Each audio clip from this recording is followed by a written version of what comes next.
Well, hello again. There's that water tower.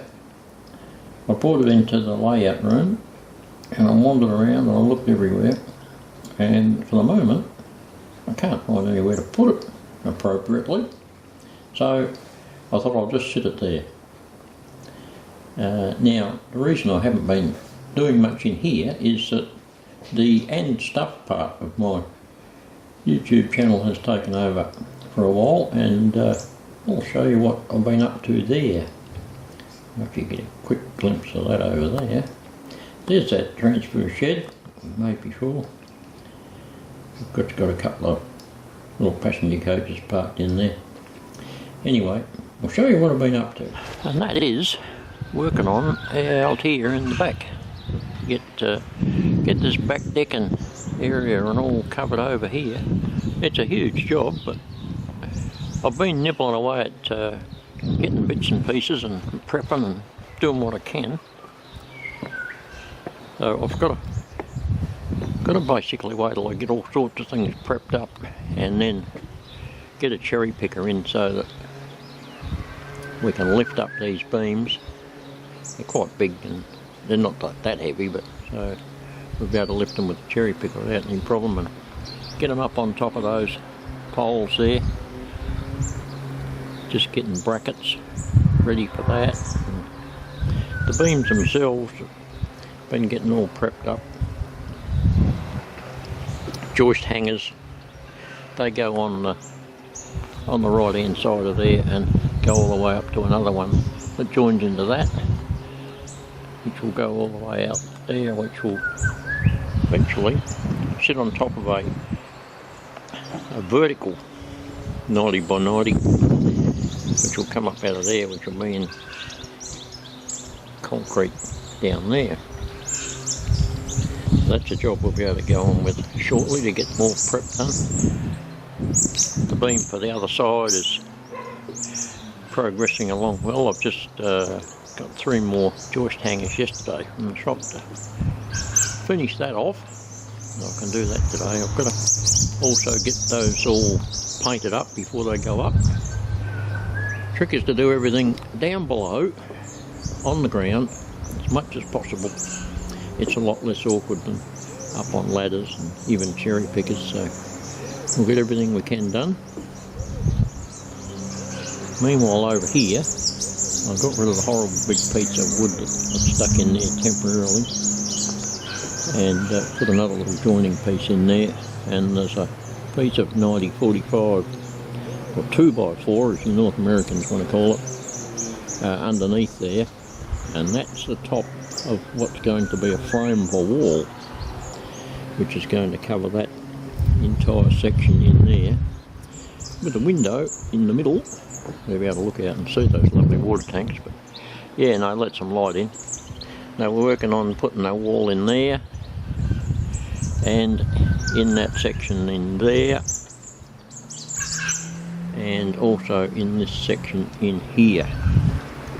And that's not only to keep the weather out, because most of our weather comes from over that direction, but also a bit of privacy. It's over in the corner there. You can see right into the kitchen window of those neighbours over there. So we want to be able to come out the back here and not be gawked at. So that's what we're up to at the moment. So, yeah, with what's been going on with buying new old stock filters and parts and things, and the sales of those that trickle along quite well. So with the money I've been making out of that, I've been buying bits for out here. So the plan is paying off at the moment. So we'll just keep puddling along like that, and just now I've just got to put the rest of the bolts in those brackets.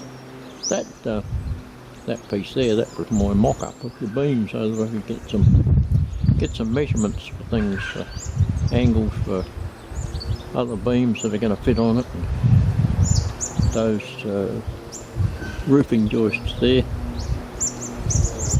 So yeah, that'll all be covered in.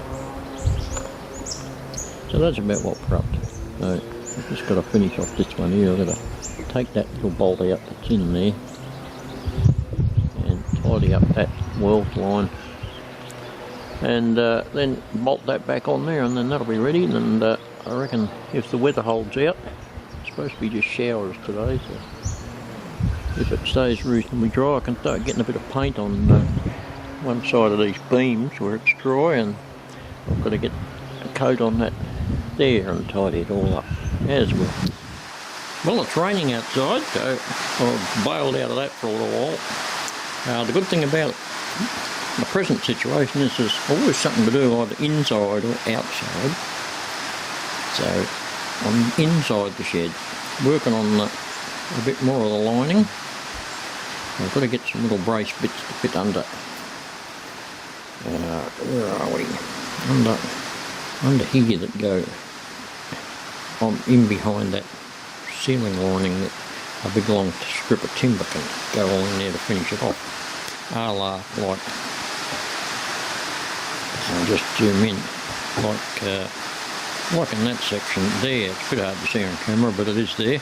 2 bits of 70x19 or 3x1, 1x3, whatever you like. So that's what we're doing there. So while it's still raining outside, I'll have a bit of a fiddle in here.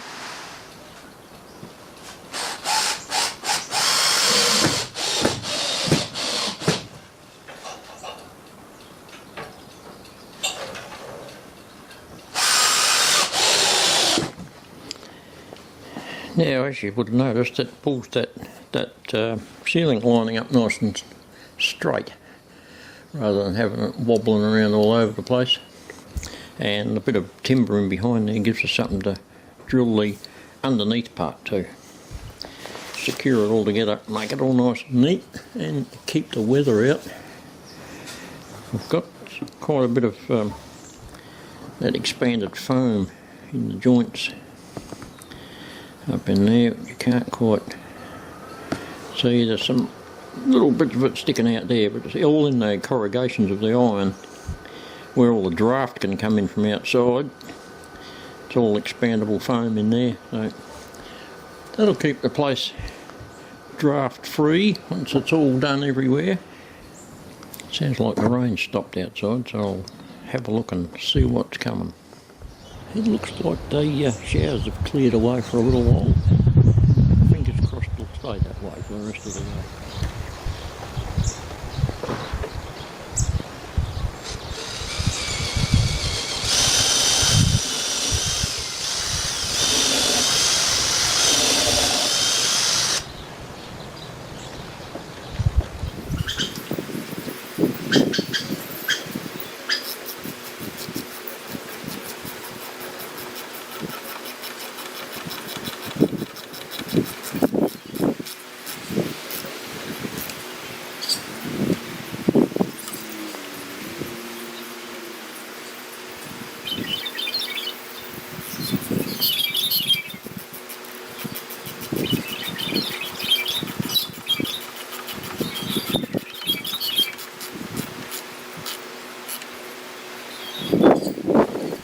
Well, that's both of those plates in position, screwed in. They're not really any structural thing, they're just to hold the beam that goes across there, basically just to hold it in place. Once it gets all the rafters and things joined to it, it'll stay there under its own weight, but I'll put that there just as a little bit of extra reinforcement and to hold it in place while we're working on everything else. Same for the other side.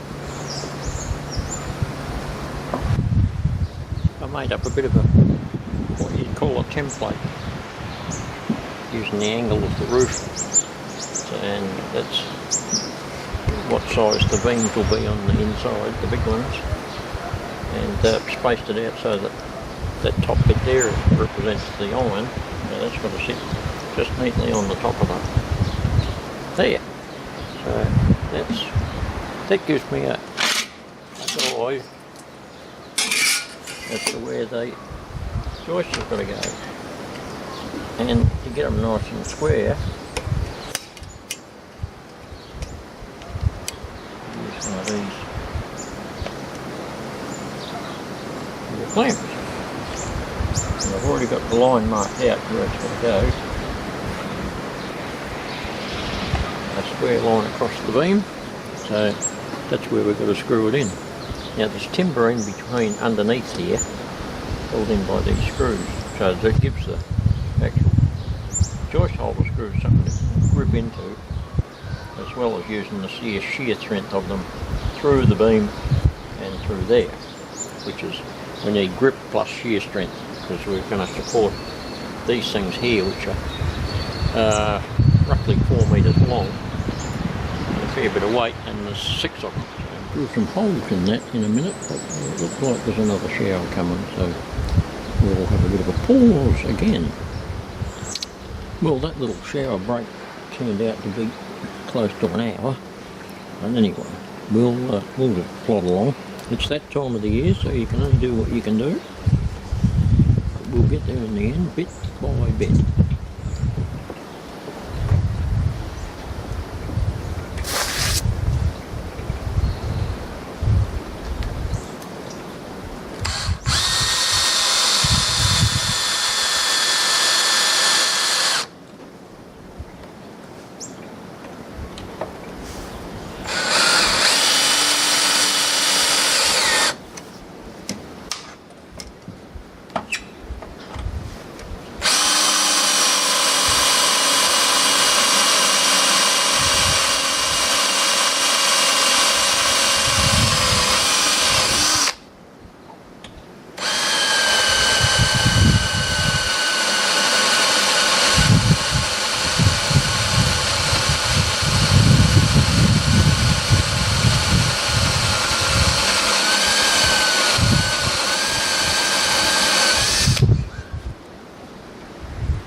Right, so that's the procedure. That's that one on. I've got 2 to go, so rinse and repeat, as they say. See you in a little while when I've done those. Got all 6 joist hangers on that beam, and seeing the sun come out for a while, I started getting a bit of paint on this beam, but I don't want it all shiny metal looking, because it's going to be exposed, great part anyway. And started touching up paint up on that top